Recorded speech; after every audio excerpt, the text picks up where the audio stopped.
അമ്മ ഞാൻ വന്നുട്ടോ. നീ ഇനി എപ്പ തിരിച്ചു പോന്നെ? കാലുകുത്തി അപ്പഴൊക്കെ തുടങ്ങി. 4 ദിവസം കഴിഞ്ഞപ്പോ നിനക്ക് അവിടെ തിന്നൊന്നും തരത്തില്ലേ? മിലിഞ്ഞുണങ്ങി വിറക് കൊള്ളി പോലെ ഉണ്ടല്ലോ. ബോഡി ഷേമിംഗ് ചെയ്യുന്ന പട്ടികളെ. അങ്ങനെയൊന്നുമില്ല, അവിടുത്തെ സ്ട്രെസ് കാരണം ഒരിക്കലും ആദ്യമായി പോയതാ. എന്താ ചൂടല്ലേ?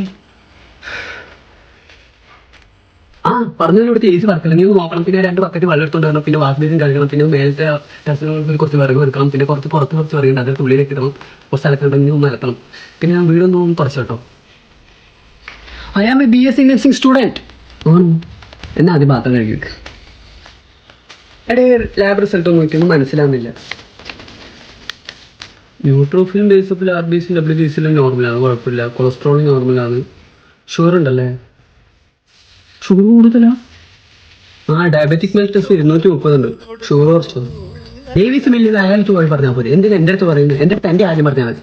എൻ്റെ മുത്തപ്പ, ഡയബറ്റിക് മെൽറ്റസ് എന്ന് പറഞ്ഞ മെഡിക്കൽ ടൈമിൽ ഷുഗർ എന്ന് പറയുന്ന പേരാണ്. ഈ ഗുളിക എന്തിനാ പറഞ്ഞുതരും?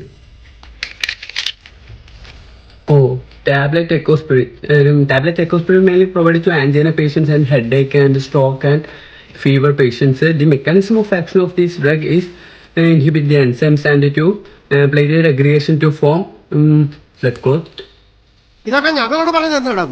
നമ്മൾ ഇതൊക്കെയാണ് നമ്മൾ പഠിപ്പിക്കുന്നത് പറയുന്നത്. നെഞ്ചുവേദന ഉണ്ടോ? അതിനുവേണ്ടി എടുക്കുന്നത്.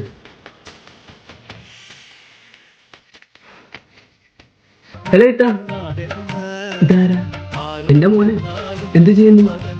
BSc നഴ്സിംഗ് പഠിക്കുക, മലപ്പുറത്ത് 3rd year ആയി. ഇനി 1 വർഷം കൂടിയുള്ളൂ, അതുകൂടി കഴിഞ്ഞാൽ പിന്നെ ജോലി കയറും. എന്നിട്ട് വേണം എന്റെ ബാധ്യത ഫുള്ള് അവന്റെ കയ്യിൽ ഏൽപ്പിക്കാൻ.